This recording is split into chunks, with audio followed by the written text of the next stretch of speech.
మీరు కూడా రాత్రి పడుకునే ముందు జస్ట్ 5 నిమిషాలే కదా అని ఫోన్ తీసి గంటల తరబడి స్క్రోల్ చేస్తున్నారా? అయితే ఆగండి. ఆ చిన్న స్క్రీన్ మీ మెదడుతో ఎంత ప్రమాదకరమైన ఆట ఆడుతుందో తెలిస్తే మీరు షాక్ అవుతారు. మన కళ్ళు ఫోన్ నుండి వచ్చే బ్లూ లైట్ ను చూసినప్పుడు మన మెదడు అది ఇంకా పగలే అని పొరబడుతుంది. ఫలితంగా నిద్ర రావడానికి సహాయపడే మెలటోనిన్ అనే హార్మోన్ విడుదల ఆగిపోతుంది.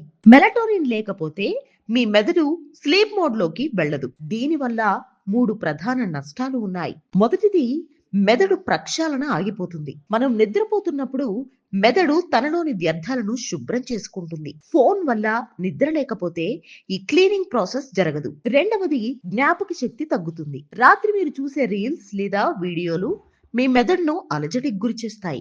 దీనివల్ల ముఖ్యమైన విషయాలను గుర్తించుకునే శక్తి తగ్గుతుంది. మూడవది, మరుసటి రోజు మీద ప్రభావం.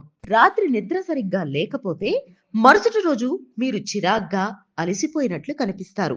మరి దీనికి పరిష్కారం ఏంటి? నిద్రపోవడానికి కనీసం 30 నుండి 60 నిమిషాల ముందే ఫోన్ ను పక్కన పెట్టేయండి. బెడ్రూమ్ వెలుపల ఫోన్ ను ఛార్జింగ్ పెట్టండి. ఫోన్ బదులు ఒక పుస్తకం చదవండి లేదా ప్రశాంతమైన మ్యూజిక్ వినండి. గుర్తుంచుకోండి, ఆ ఒక్క నోటిఫికేషన్ మీ ఆరోగ్యం కంటే ముఖ్యం కాదు. ఈ రాత్రి నుండి ఫోన్ పక్కన పెట్టి ప్రశాంతంగా నిద్రపోండి. ఈ సమాచారం గాని మీకు నచ్చితే షేర్ చేయండి, లైక్ చేయండి, మా ఛానల్ ని సబ్స్క్రైబ్ చేయండి.